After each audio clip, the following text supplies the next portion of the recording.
ஜாதகத்தில் கேது எங்கு இருந்தால் என்ன பலன்? கேது வந்து லக்ன பாவத்தோட தொடர்பு இருந்ததுன்னா, அவன் அடிப்படையிலே கிரிமினல் புத்தி உள்ளவனா தான் இருப்பான். பேசவே மாட்டான். சைலன்ட்டா வந்து அப்படியே நெறைய அப்படியே கருவிக்கிட்டே இருப்பாங்கன்னு சொல்லுவாங்க இல்லையா? அந்த மாரி மைண்டுக்குள்ளேயே வச்சு வச்சு வச்சு இருப்பான். 2ஆம் பாவத்தோட கேது தொடர்பு இருந்தா திருட்டுத்தனமா பணம் சம்பாதிப்பான். சரிங்களா? அவன் பேசுறதே பொய் தான் பேசுவான்.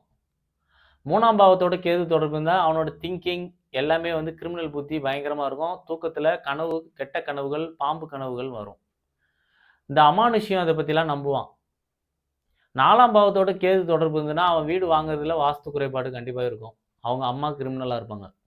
5ஆம் பாவத்தோட கேது தொடர்பு இருந்தா, அவனுக்கு வந்து அந்த உயிரணுக்கள்ல பிரச்சனை இருக்கும். குறைபாடுள்ள குழந்தை தான் பிறக்கும். அது கிரிமினலா பிறக்கிறதுக்கு வாய்ப்பு உண்டு. லவ்வும் வந்து அவனுக்கு தகுதிக்கு கீழ உள்ள பெண்ணோட லவ் பண்ணுவான். அந்த மாரியான அமைப்பு 5ஆம் பாவத்தோட கேது தொடர்பு இருந்தா இருக்கும். அடுத்தது 6ஆம் பாவத்தோட கேது தொடர்பு இருந்தா, அசிடிட்டி ப்ராப்ளம் இருக்கும். கேன்சர் இந்த மாரி சம்பந்தமான பிரச்சனைகள் இருக்கும். கிரிமினல் வழக்கு இவன் மேல யாராவது போட்டுருவாங்க. 7ஆம் பாவத்தோட கேது இருந்தா மனைவி ஏதாவது குறைபாடு உள்ள மனைவியா இருப்பாங்க. இல்லன்னா கிரிமினல் புத்தி உள்ள மனைவியா இருப்பாங்க. 8ஆம் பாவத்தோட கேது இருந்தா உடலில் வந்து அதிக அளவு அசிடிட்டி இருக்கும். எதிராளி வந்து இவன் மேல இவன வசியம் பண்றதோ, இல்ல இவன் மேல வந்து அந்த மாந்திரீகம் பண்ணி இது பண்றதோன்றத இவன் நெனச்சுப்பான் அப்படி.